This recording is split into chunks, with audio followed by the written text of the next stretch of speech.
Welcome to Speak Up and Stay Alive Radio with author, speaker, and your host, Pat Rouleau. Serving you a generous helping of everything you need to know to help you and your loved ones stay safe during any doctor or hospital visit.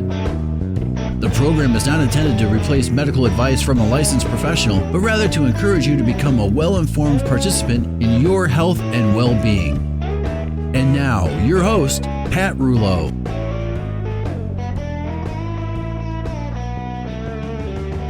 Hello, I'm Pat Rouleau, and welcome to my favorite time of the week, my time to share with you as much as I can fit into one show.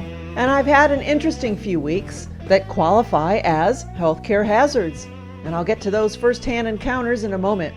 But later in today's program, I have for the third time one of the most prestigious guests, the father of the patient safety movement, Dr. Lucian Leape, here to answer a handful of email questions I received from our faithful listeners. And that would be you. It's quite an honor to have such a guest, so stay with me. In fact, I'll give you a moment to find your most comfy seat. Kick off your shoes, unless of course you're driving. Turn off that radiation-emitting cell phone.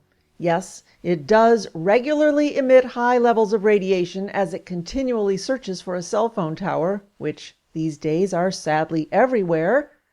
But that's a conversation for another time.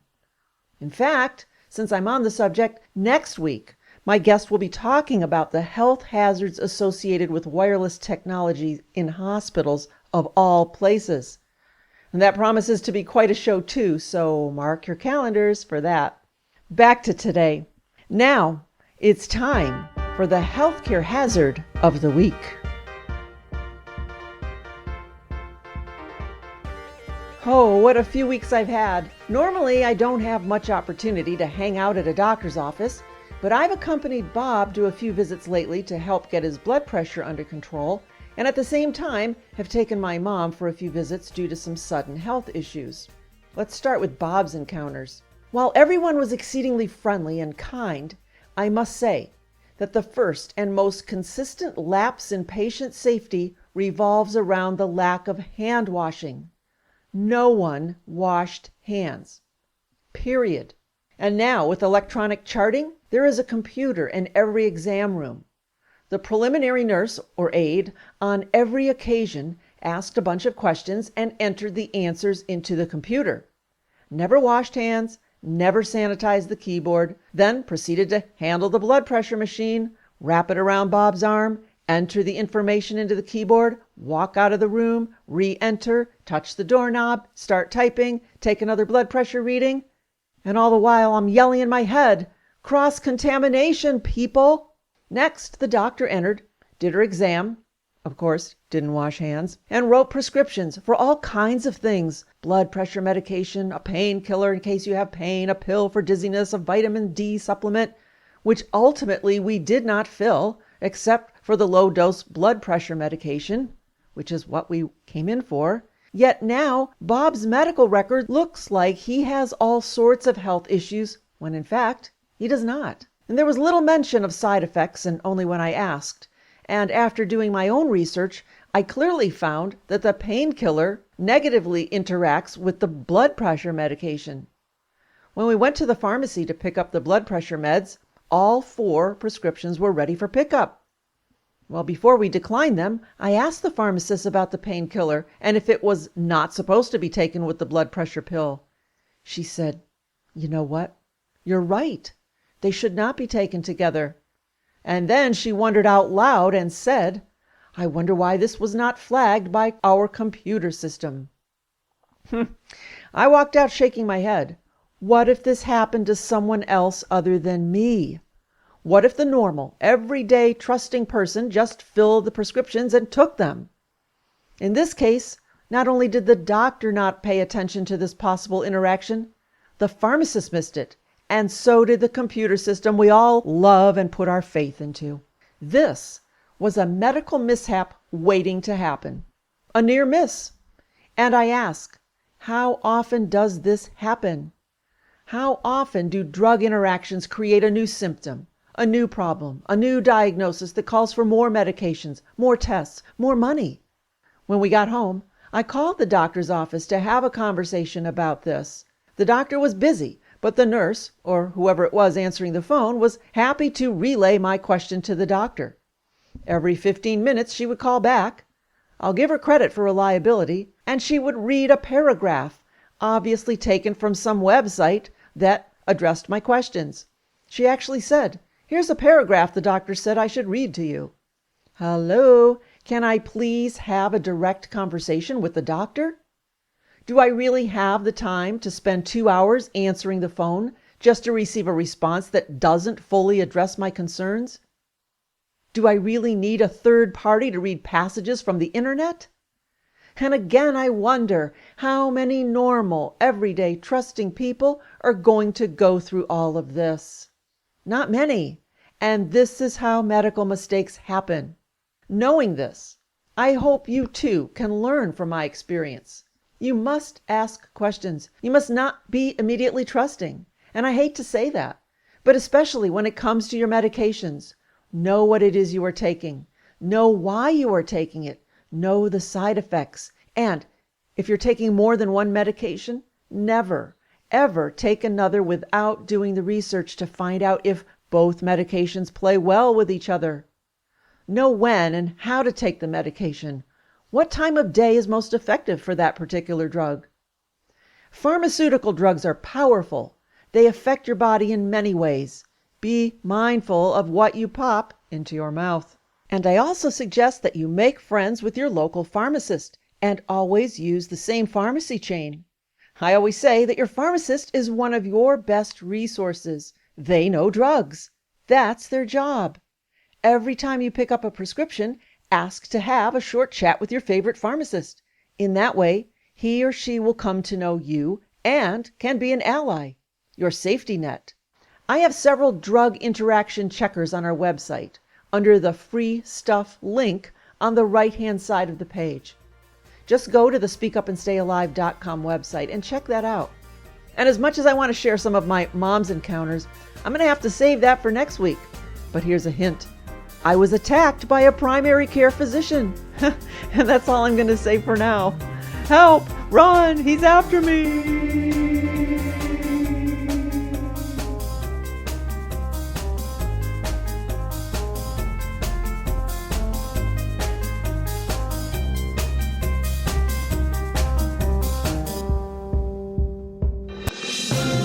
And with that, let's hear some legal news you can use. Let's spend the next 2 minutes with our friends at Schraff & King. They always have the answers. David, Francis M. left a voicemail. I signed these documents 10 years ago. Should I complete a new living will or medical power of attorney? Pat, we generally recommend that clients review their estate planning documents every 5 years. Estate planning documents would include their advanced healthcare directives, including the living will declaration and healthcare power of attorney. They will not necessarily have to do new documents. The documents they signed 10 years ago will still be valid and honored, but it's always good advice to review those periodically. And in fact, the language within these standardized forms for those documents has changed a number of times in the last 10 years. So some of those changes perhaps are appropriate for the client to consider by executing new documents. And if our listeners have more questions, where can they reach you? We can be reached by telephone at 440-585-1600, on our website at www.schraffking.com, 440-585-1600. Great advice. Thank you for taking the time to help us today. You're welcome, Pat. Schraff & King in Willoughby Hills, just south of Route 6. Visit them online at schraffking.com.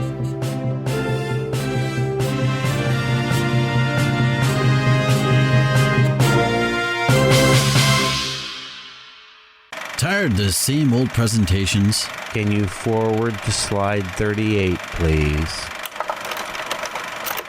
Are you looking for a new, out-of-the-box topic for your next event? Want your group to leave inspired, informed, and satisfied? No PowerPoint presentations and dim lights here. No snoring or snoozing goes on during Pat's presentations. To help your entire group, organization, business, or church stay safe during any healthcare or hospital experience, invite Pat to speak. Her presentation formats vary from 15-minute small talks to 30-minut lunch and learns, to 1-hour events called The Scoop, to full days. Pick a topic from her website or request your own. Visit her website, speakupandstayalive.com, or call Pat to discuss how she can make your next event fun, enlightening, and life-saving. Want testimonials? Go to the bulletin board link at the website for color pictures and comments from real people. Again, it's speakupandstayalive.com or call 440-725-5462. That's 440-725-5462.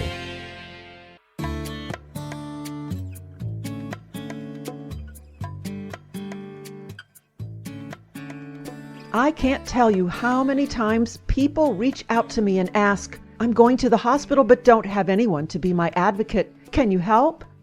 Well, now I have the answer. As a family member or friend of an elderly person, you want to be there every minute of the day, but you simply can't. Senior helpers can help. They can monitor your elderly loved one while they are in the hospital so that you can get some rest. Their professional, locally based caregivers are available 24 hours a day to give you the peace of mind that your loved one is not alone. Services can typically be provided in the following facilities: hospitals, nursing homes, continuing care retirement communities, assisted living centers.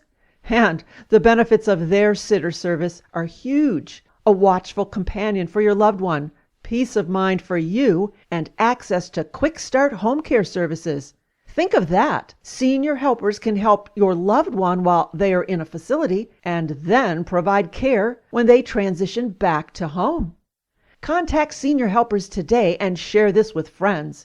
To learn more about Senior Helpers surgery assistance and sitter services, call Senior Helpers 1-877-922-STAY. That's S-T-A-Y. They're local and serve Cleveland, Akron, Canton, and Medina. Call them today at 1-877-922-STAY. Senior Helpers, care and comfort at a moment's notice. Senior Helper. Hot. Bring the heat. And now, back to the show.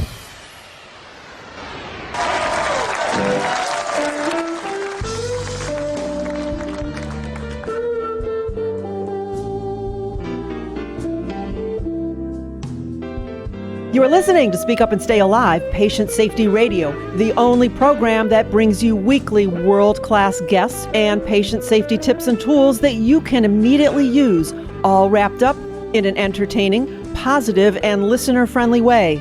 I am your hostess, Pat Rulo, and right now I have a treat for your ears. For all of you listeners who have spent 30 seconds within the patient safety world, you will certainly recognize today's guest.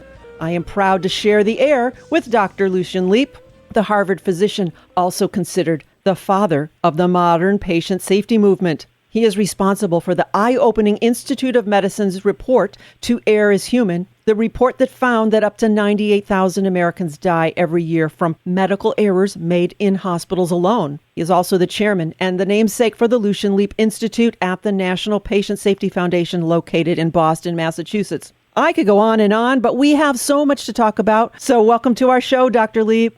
Well, it's nice to be here, Pat. Thanks for having me. Oh, it's our pleasure. You know, since this show is all about our listeners, I thought it would be appropriate to reach out to them and ask them to write and send their questions for you. So we sent a huge email blast, Facebook, Twittered that your arrival, and we received well over 100 responses. So unless you want to spend the entire day with us, we we categorize them, and we have several for you today. So are you okay with that format? That's just fine. All right. All right. In no specific order. Legal Larry wrote, Pat, please ask Dr. Leape about his opinion on disclosure, apology, and resolution. Will it become mainstream anytime soon? Well, the simple answer is yes. Not soon enough, but sooner than I thought a few years ago. This is about transparency. This is about patients having a right to know what's going on. It has to do with honesty and openness, and so it's very fundamental. Certainly, a patient has a right to know everything when something goes wrong or when something goes right. They have a right to know what's going on and what's happened. We think it's absolutely essential if upon investigation you find that the injury's been caused by a mistake. We think it's absolutely essential that we apologize. Apologize meaning taking responsibility and saying, we made a mistake, it's our fault, and we really feel bad about it. That is the first step in terms of the patient beginning to get over. It's also the first step in terms of the physician and nurse being able to deal with it. Part of that has to be compensation for whatever costs there are, and that is something that clearly needs to be built in so that there's something awful when a patient has to sue in order to get compensated for the cost of an injury that we've caused. We came out for this 15 years ago saying that patients should be compensated for all injuries. It's begun to happen. We finally turned the corner. Mm-hmm. For 100 years, the attorneys have told the doctors, never admit you've made a mistake. Don't apologize, because if you do, the patient will sue you. That was bad advice from an ethical standpoint. It was also bad advice from a practical standpoint, because it's really the other way around. The major reason people sue is because people haven't been honest with them. Absolutely. And we now have evidence that that's true. There are now enough places where people are being treated the way they should be treated, honestly and openly, where apologies are being given, where compensation is being given without people having to sue. And it turns out when you do that, you dramatically reduce the number of suits, you dramatically improve the way people feel about the hospital, and you dramatically improve how the physicians and everyone else feels. So it's a win-win-win, and I think that's finally become obvious, and we're on our way. And I think that within the next 5 years, we'll see a significant increase in the number of hospitals that are doing right by patients, and within 10 years, I think it'll be the norm. I'm sorry it won't be tomorrow, but we're started. It's going in that direction. The malpractice system, most of the money doesn't go to patients. It goes to the lawyers. Absolutely. And when you have direct compensation, you don't have to pay millions of dollars to people. You just pay what the costs really are, and everybody benefits from that. Right, and it doesn't take 3 or 5 years. Right. Yeah. Another important thing. Absolutely. Great conversation on that. Thank you. All right. Piper K. wrote, what about hospital patient safety scores? There's so many to sort through on the internet, typically without a validation of their methodology or data. How does a patient determine what is accurate, and what should a patient look for to ensure a reliable conclusion? Well, I think the answer is that it ain't easy. Okay. This is a big problem. The core of the problem is that we don't really have adequate measures. We can measure various parts of safety, but there's no overall measure that covers enough and does it reliably so that we really know what we're talking about. Right now, there aren't enough good measures. The Joint Commission, I think, is highly reliable. The Joint Commission just checks on hospitals every couple of years, so it doesn't give you up-to-date current information, and it just checks on a few things. It doesn't attempt to make an overall safety score. The Leapfrog group does that. I worked with them a bit, helping them on this, and they now come out with a score. They are an organization set up by the large corporations who want to have some understanding of what they were getting for their insurance money. And they've spent a lot of time on this, and they now rate hospitals. And as you can imagine, if a hospital doesn't get an A rating, they then say, well, the system isn't any good for measurement. Right. But the fact of the matter is that their system is probably the best that we have at the present time, and I think it can be trusted. And the proof of that will be that you can bet your bottom dollar that hospitals that get a C on a Leapfrog rating one year will bring that up the next year. They'll do whatever it takes to improve. So I think the measurement is imperfect, but we've got some, and it's going to make a difference. Do you know offhand what the website address is for Leapfrog? Is it leapfrog.org? I think so, but I'm terrible at that sort of thing. Okay, yeah, it's hard to remember all those. Well, I'm sure you Google Leapfrog, you get it. Okay, that's what I want my listeners to do, to Google Leapfrog and go to that website, because that lists the hospital ratings, correct? That's correct. Good. All right, Bob, a son of a parent who died of a medical error, wrote, Medicare does not pay for additional costs associated with many preventable errors, including those, he calls them never events, as a way to encourage hospitals to shape up. For example, a never event is a wrong site surgery that Medicare will not cover. However, if after a wrong site surgery, the patient develops other complications as a direct cause from the wrong site surgery, does Medicare cover that? And if so, now the hospital continues to make revenue on the error. Well, he's absolutely right. If you have bypass surgery and the hospital bills Medicare $100,000 or whatever, some horrible amount, they get paid for that. They just don't get paid for care of the complication afterwards caused by an error. I think it was a fundamental mistake. We did the same thing in Massachusetts. Actually, we started doing this before Medicare did. And at the time the legislation was put in place, I testified saying that I thought that if there was a mistake, that you should not pay for any of the hospitalization whatsoever. But in their wisdom, the legislature decided not to do that. We even have another step here, which is really foolish, and that is they don't get paid unless they can prove that it was not preventable. And so what happens, instead of this being an incentive for improvement, it's an incentive for trying to find out how you can prove that you were okay. And so that works in a perverse way. Bottom line is I agree with him completely. I think they shouldn't pay for it at all. That's a huge step. Yeah, well, the problem is, the other part is that the never events really are, as the name suggests, fairly rare. Mm-hmm. So the financial implications from this are fairly trivial. Sure, it wouldn't be too huge. Yeah, I mean, no hospital has very many, and it doesn't hit their bottom line, even if you pay them nothing. Mm-hmm. We've got to do more than this. This is just a token thing. Right. Wow, because I'm sure we could go on and on and on. So where do we go from here? And what are your suggestions to improve patient safety today? Well, I think there's two aspects of that, and that is what should we be doing in the medical establishment, and the other is what can patients do. Right. And the answer is we should be doing everything. I mean, we should be changing our culture. We should be implementing our safe practices. Every hospital now has a patient safety officer. Most hospitals have active safety programs, but we need to do a lot more. And the agenda is big, and people know it, and it's really a matter of getting on with it. In terms of what patients can do, I think patients can do a lot more. One is to put pressure on sort of every different aspect of the system, and in essence, politicize it in a sense. That is, boards of trustees ought to know that there's a problem in their hospital. I think patients should speak up, should write, should organize, and whenever things are not right, let everybody know about it. Let the physician know, let the hospital know, let the board know. In Massachusetts, we now have patient advisory councils required for every hospital. So patients do have a voice, and they have a mechanism for making their wishes known. I think every hospital ought to have a patient advisory board.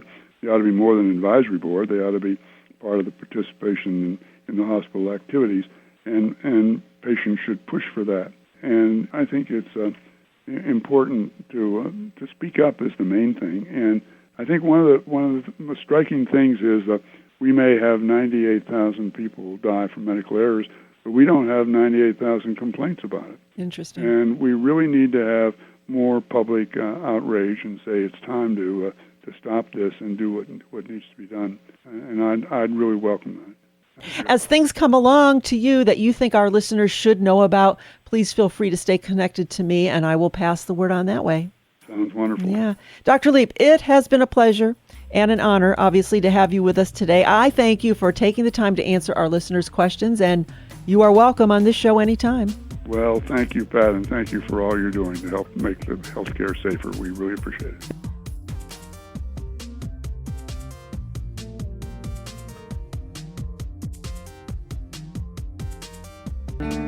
Well, it's time to spend the next 2 minutes with my friend, Hari Khalsa, the healthcare whisperer. Hari is a healthcare advocate and a family nurse practitioner and has direct experience in navigating the healthcare system. She can help you to find the best possible healthcare. So welcome to the show, Hari. Thank you, Pat. It's great to be here. Well, now we always talk about having an advocate on the show, and typically we're talking about a family member that comes to the hospital with you, but why should someone consider an independent advocate? The value of an independent advocate is that they're independent, is that they're neutral. It's someone who can come into the situation, whatever that may be, in a hospital, in a doctor's office with insurance companies, that can look at the whole picture in a very calm and neutral way. And they can assess the situation and very quickly know what needs to happen. Most people spend a lot of time trying to figure out what's important and what has to be addressed quickly. For an independent advocate like myself, I can walk into a situation and be able to know right away what has to happen. It's to be able to translate and help them understand what a treatment plan, what has to happen for them. Not just can an advocate be a support, they can also be the person who's not as emotionally caught up in the disease process or the problem that exists. Let me be the one dealing with the stress, and you just go ahead and take care of what has to be taken care of for you. I'll get everything taken care of. So that's why I think an independent advocate is really an asset for people. You know, my philosophy is don't leave home without one. That's true. You just brought up an important point. You can't heal if you are under stress trying to figure out what to do in an environment that you are not familiar with. So someone like yourself can ease all of that stress and basically get the job done. Right, exactly. And no matter where they live in the country, they can contact you and you can help, right? Oh, certainly, yes. I have no state lines, no border anywhere. I can go wherever the problem is, I can talk to you about it. All right, Hari is border free. Thank you for being on the show today. Thank you so much for having me. All right, folks, now you don't have to be alone during a healthcare crisis. Hari is available to you and is just one phone call away. So I really encourage you to call her to discuss and solve your healthcare needs. 1-866-980-4325. 1-866-980-4325. You can email her at heal@healthcarewhisperer.com. In your face, all over the place. We're online 24/7. 24/7. You're listening to the hottest. SpeakUpAndStayAlive.com. That's SpeakUpAndStayAlive.com.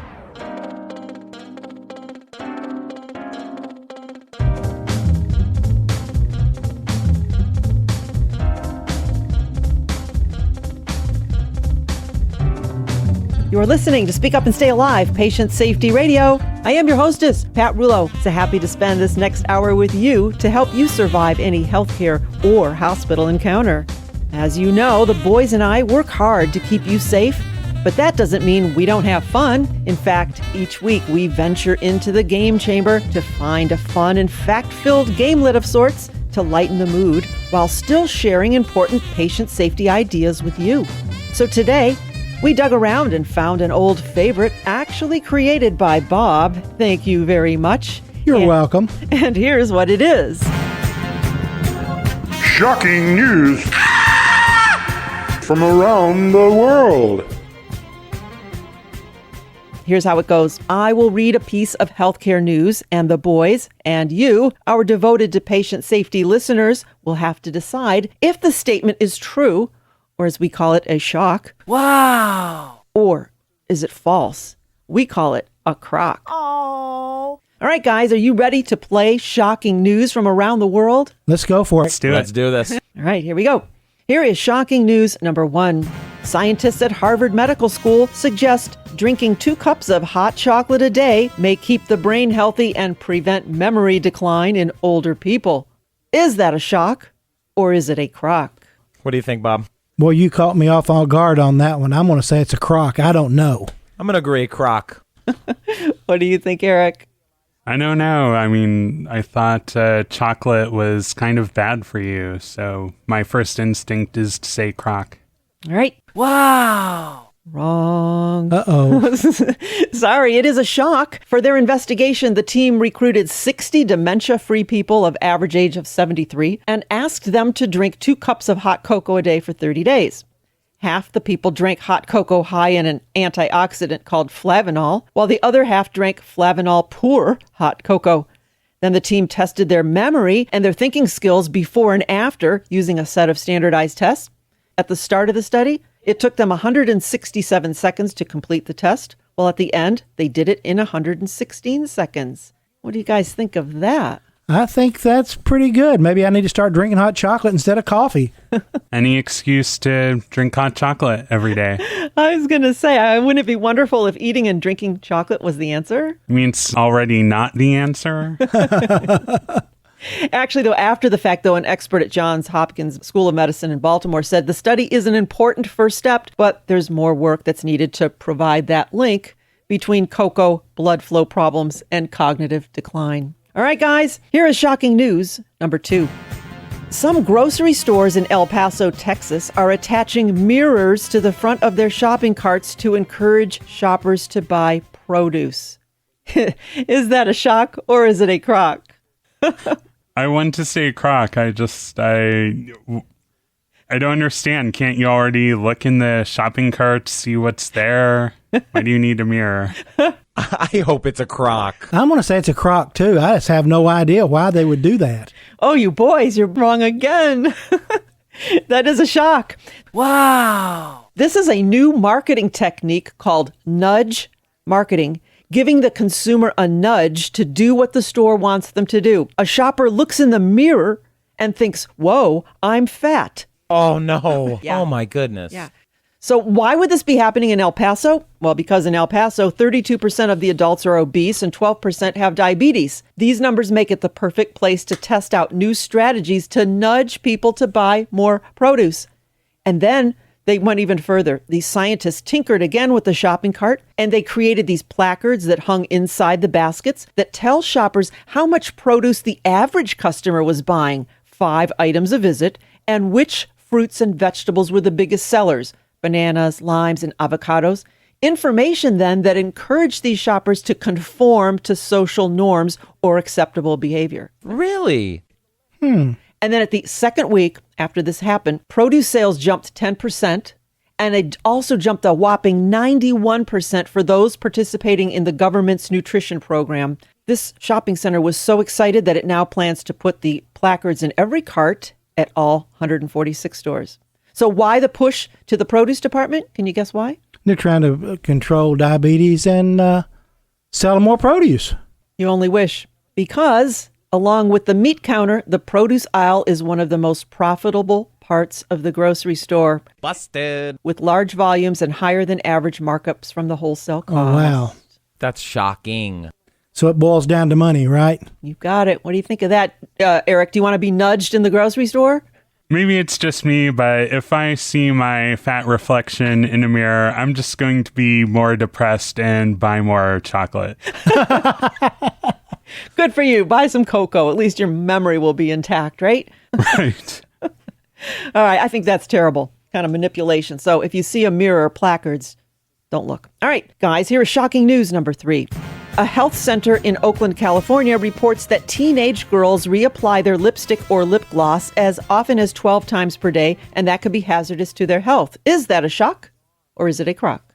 I'm going to answer that one. I know that is a shock because bacteria can build up on cosmetics and that bacteria can get on their lips. So that's my theory. I'm agree. I'm going to say shock. I'm going to agree that it's a shock, but I'm wondering, how do you sanitize lip gloss after you've used it, though? That's a really good question. And I'm going to say that you guys are right mostly, but the answer really is a crock. Oh. But only because the number of reapplications is higher. These girls put lip gloss on 24 times a day. Oh, okay. I'm learning. Why could that be hazardous to your health? As Bob said, because it can be contaminated, but also because of the cumulative effects and long-term exposure to known traces of lead, aluminum, titanium, copper, nickel, and other metals found in lipstick. These toxic metals are found in highest concentrations in deep floral pink lipsticks and brown colors. And some companies even add flakes of mica to give a glittery effect to the lipstick. So no more lipstick, you guys. I'm staying away from it. Yeah, you're getting me here. To answer your question, Eric, I think if it's lipstick, a normal lipstick, they always suggest maybe wiping it before you use it each time with just a clean tissue, and that way you could take off that top layer. But that pump with the lip gloss that you actually put in the back into the container, it's got the little brush. I don't think there's any way unless you wipe that brush each time. I have no idea. No double dipping. All right, so I'll keep that in mind. When you put your lip gloss on, right, Eric? Put that lip gloss away, you guys. All right, here's shocking news number 4. Much of the soap tested in public restrooms of 5 major cities, Atlanta, Boston, Dallas, LA, and Columbus, contained more fecal matter than found in the toilets. Is that a shock or is it a crock? I would say it's a shock. I think it's definitely a shock because I think Chuck Gerba did the testing on that, if I'm not mistaken. And when you push in the soap container and you let loose of it, it draws air into the soap chamber, and it probably really would contaminate the soap. So I would say it's a shock. Yeah, that's shocking, but a crock? Oh, that's a shock. Hey, you guys, you did good. It is a shock. Wow. Sadly, and it was part of a study, Bob, done by our friend, Dr. Chuck Gerba, professor of microbiology at the University of Arizona. How could this be? Well, sometimes it's accidental when airborne particles land in the open soap container, or as you suggested, Bob, kind of get sucked back in. Other times, the person refilling the dispensers has just finished cleaning the toilets and did not wash his or her hands. Wow. Sometimes they just top it off, adding a bit of new soap to the already contaminated soap. So the bottom line, I'm going to bring my own small container of liquid soap with me into public restrooms. And remember not to use the air dryer, use paper towels. And no, don't wipe on your pants either. What do you think, Eric? You're learning, huh? I'm learning. All right. And here's our final shocking news, number 5. According to researchers at Q-Tex, the fastest growing nail is the one on your middle finger. Oh, I know we can get comments here. Is that a shock or is it a crock? Everyone's dumbfounded. That's a first. I haven't heard that one before, but I'm going to say it's a shock. I hope it's a crock. I'm going to go with crock. I'm just going to say it's a crock because I don't understand how that would work. Bobby, you are right. It is true. It is a shock. Let me explain it. Wow. Oh, no. Well, maybe I can't explain it. Oh, no. I guess I can't explain it. How about this? Can you guess which finger has the slowest growing nail? The thumb. Yeah, you're right. It's the thumb. Really? According to the Guinness World Records, though, of 2011, the world's longest fingernails belong to a woman named Lee Redmond, and I don't understand how this could be. The fingernails total 28 feet, 4.5 inches long. Really? This thing, it's as big as a desk. It's huge. She hasn't cut her nails since 1979. How weird is that? Then I also read this. I read that it's bad luck to cut your nails after dark. Really? Oh, my gosh. Okay, well, I'm not really sure what we're supposed to do with this fingernail information, but here are a few good tips. Get it? Tips? Oh, go for it. Your tips? Oh, that's funny. Unless your nails are quite long, clipping them will make them more prone to breaking. Instead, file them down to size with an emery board.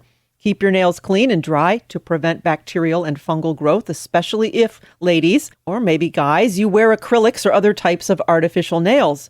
Add foods that are rich in zinc to your daily menu, such as hard-boiled eggs or a glass of milk. Zinc will work wonders on your nails, especially if they've got those little white spots. You guys have any white spots on your nails? Nope. No. I think so. All right, that's a sign that you're not getting enough zinc in your diet. Well, guys, we've gone and we've learned about hot chocolate and dementia, nudge marketing with mirrors, poisonous lipstick, dirty soap, and long nails on our middle fingers. What more can you ask from us? I'm going to give that an upside down mom. Wow. Oh. That's great. That was a good segment. Oh, I like this one a lot. This is like information extraordinaire, yeah? Guys? Is anyone there? I'm here. I'm waiting on Eric to come up with some kind of a saying, but I think he's so dumbfounded he don't know what to say. Any final thoughts, Eric? My mind is blown. Then we did our job, people. Thank you for indulging in the revival of an old game. Shocking news from around the world. Do we like this game? Wow. Oh, I like this one a lot. Thank you for having me. And that was fun. I'd like to do it again. We will do it again. Don't go anywhere. As usual, we have more tips and tools just for you on America's favorite and most unusual patient safety radio show, Speak Up and Stay Alive Radio. Thanks, guys. Always happy to be here.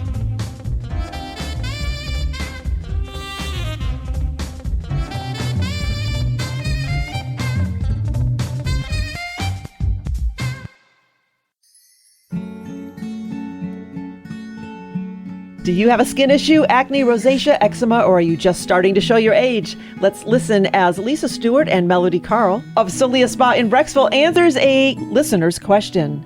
They have the experience and know how to help us look a little bit better and younger. We have a question here, and I guess a lot of folks have this question. Are drugstore products as effective as more expensive brands? No, they are not. Only because they're usually watered down. So you're basically paying for more water and a pretty box than something that's actually going to help treat your skin. You want something that's got a really strong active ingredient. So you want to buy something from a place that's licensed to give out those kind of products with a higher concentration of active ingredient is going to be the best bet for you. And like Melody said, the ones that at the skincare clinics and spas, we're licensed, so we're able to sell products that are more concentrated that are going to give you the results.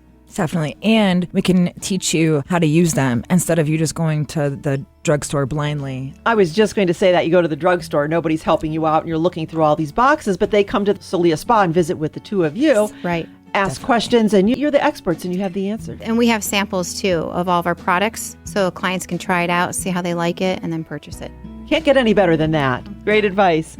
So be sure to visit Solia Spa, 6909 Royalton Road in Brecksville. They're at 440-526-0522, or visit Solia Spa, SOLIA, soliaspa.com, and tell them that I sent you.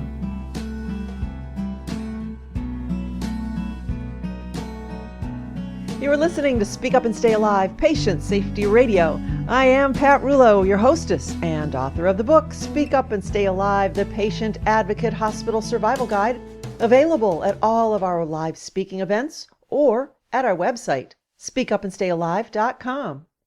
That's where you can also locate radio show times, dates, and station information. That's speakupandstayalive.com. And if you would like to purchase the book but do not have internet access, it's okay to call me. Lots of folks order the book by phone, so give me a call. 440-725-5462. 440-725-5462. And now, let's take a peek at the Speak Up and Stay Alive calendar. As you know, we offer live speaking events to groups, clubs, organizations, churches, as well as hospital and healthcare related groups. And here's the next one that is open to the public, and therefore you are invited. It will be held on Wednesday, August the 13th at 12:30 in the afternoon at the Holy Spirit Byzantine Catholic Church. And that Catholic Church is located at 5500 West 54th Street in Cleveland, 5500 West 54th Street in Cleveland, 44129. And that's near Brook Park and Snow Roads. So again, that's Wednesday, August the 13th at 12:30, Holy Spirit Byzantine Catholic Church. So mark your calendar for this, as I will be speaking about healthcare and hospital hazards and how you can avoid them.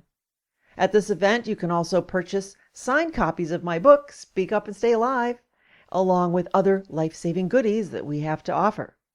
Plus, most importantly, I'd love to meet you. These events are always a fun opportunity to get to know my listeners and for you to share some of your stories with me. So mark your calendars for Wednesday, August the 13th at 12:30. And if you would like for me to speak to your group, that would be a great idea. Just call me and we can talk about it, 440-725-5462, or email me at speak@speakupandstayalive.com. Now, if you missed some of today's show, or you just want to share it with some friends, we've made it easy for you to hear it again. Simply go to the radio link at the speakupandstayalive.com website, Click the link with today's date, or you can also go to iHeartRadio.com. Just type in Speak Up and Stay Alive, and we will appear. But you can always go to the website, speakupandstayalive.com, and hear all of our past shows. And that's where you can also again purchase the book, Speak Up and Stay Alive, The Patient Advocate Hospital Survival Guide. You know, I can't tell you how many people email me and call me and tell me that they have taken the book to the hospital with them, or they bring it as a gift to a friend in the hospital. They lay it on the tray table, and how that generates such positive conversations with the healthcare staff. Why? Well, because now at a glance, they know that you are an e-patient. Empowered and educated. So, if you do not have a copy, I really do encourage you to have one. And again, if you don't have internet access, it's okay to call me and order by phone, 440-725-5462. Oh, and be sure to listen next week, as our guest, as I mentioned earlier, is going to answer some very important questions about a serious safety disconnect going on in hospitals today when it comes to the damaging health effects of wireless radiation. Now, I'm quite compelled to make you aware of this for several reasons. First, I've been speaking at hospital and medical association events whose prime concern is patient safety and the patient experience, and that's a good thing. But the conflict arises when also at these events, everyone is touting the use of wireless technology, RFID chips and sensors, making the rounds, and nurses charting using wireless iPads, wearable technology, with little to no regard for the fact that these devices emit dangerously high levels of electricity and radiation. And it's the layering effect that makes this even more problematic. We all know that a hospital is supposed to be a place to heal, and this insidious technology is not only harming patients who are attempting to repair, it's creating health problems for the hospital staff. Their job is already stressful and exhausting, and now healthcare workers are experiencing additional stress in the forms of symptoms, headaches, forgetfulness, dizziness, due to being bathed in a constant sea of radiation. Let's connect the dots and translate this. It equals more safety problems and poorer patient outcomes, just what the industry is trying to alleviate. Secondly, I'm compelled to speak up about this because 2 weeks ago I drove across the country to Denver and back for the birth of my new granddaughter. I brought my acoustimeter with me. That's a sophisticated meter, it's a handheld meter, that measures the level of radiation within the environment. As we pulled into the hospital parking lot, the meter screamed and the red lights flashed. I wondered for a moment what caused that to happen. But knowing what I know about this invisible hazard, I simply looked up, and sure enough, there were cell phone repeater boxes, mini cell towers, if you will, on top of the hospital. Wow. Once inside, the meter continued to show high readings. In my daughter's hospital room, the same high readings. Then, sad but true, I found out that my tiny little sweet innocent grandbaby had a bracelet on her leg, retrofitted with a radio frequency identification tag. My daughter had one on as well. Spikes and bursts of high levels of radiation. For what purpose? To prevent a kidnapping? Like that happens every day. Well, it doesn't take a very smart person to realize that we are electrical beings, made mostly of water, and that we were not born nor equipped to withstand such high levels of unnatural and man-made frequencies. Just because we have the technology does not mean it is applicable or appropriate for every situation. I am appalled at what is going on and what is being blindly accepted. So next week, my guest is important. Cindy Sage, one of the authors of the Bioinitiative Report, a report that explains and exposes this tasteless, odorless, colorless, invisible hazard. The Bioinitiative Report is posted on our website, and I encourage you to find it and read it before next week's show. Again, it's at speakupandstayalive.com. So mark your calendars, set your alarms, and tie a string around your weekend finger and tell your friends to join us. You don't want to miss America's authority when it comes to patient safety. No one else dares to talk about what I share with you. That's next week. Same time, same place, but never the same information. In the meantime, I hope you have a healthy and a happy week. Practice safe cell phone use, or heck, just turn it off. I am Pat Rulo, and I am your guide to safe and successful healthcare and hospital encounters. Listen to Pat Rulo and Speak Up and Stay Alive Radio. Stay safe from little-known healthcare and hospital hazards. To learn more, go to speakupandstayalive.com. That's speakupandstayalive.com.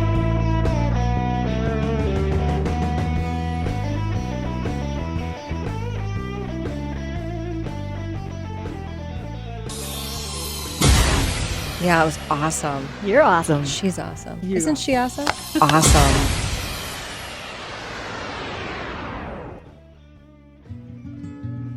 Is your home stressing you out?